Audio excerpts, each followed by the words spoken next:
Everybody, Crichton Hill here, another lesson from one of my students this week. So this is a problem that most people that I coach are struggling with a little bit, where the club comes a little bit on the inside, it gets to the top, it comes over a little bit too steep here. Club comes through his neck, over the top, and then as he does that, the club comes down really steep. It hits the ground a little bit early, but you can see a big chunky divot there. Not much rotation, and just really poor strikes, and also big high cuts, and also thin cuts which come out low. So he's got high and low shots coming out. Lots of spin on it, and quite a common fault that I see where this club is on the camera angle is coming down through people's necks or over their head on that angle there, and we want to try and stop that from happening. So you'll notice there now underneath the golf ball we've got a tee.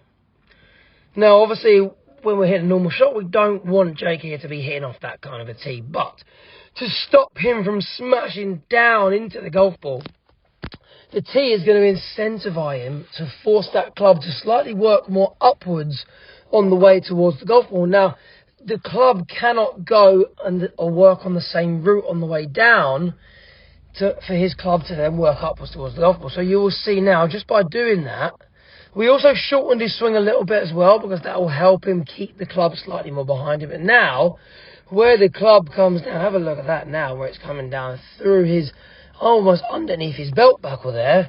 It's a very different plane as he comes through now. Now the club can start to work upwards through the golf ball. Look at how much more rotation he's got now as well as a result of that.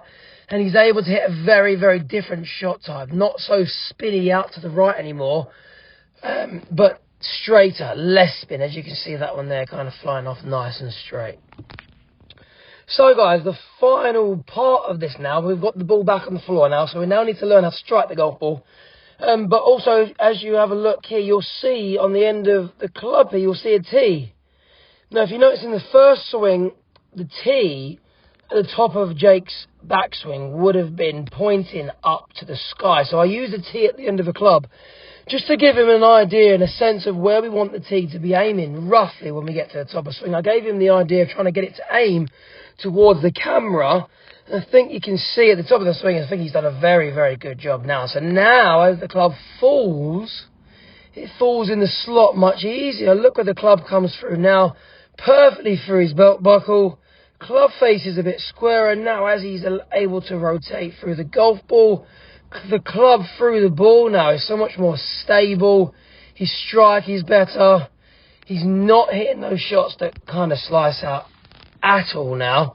And I think you'll all agree there how much of a really good job he's done. But a couple of key simple things I've done, that the tee to help him give a visual of where the club needs to be, and the idea of the club working more up through the golf ball using a tee to do that.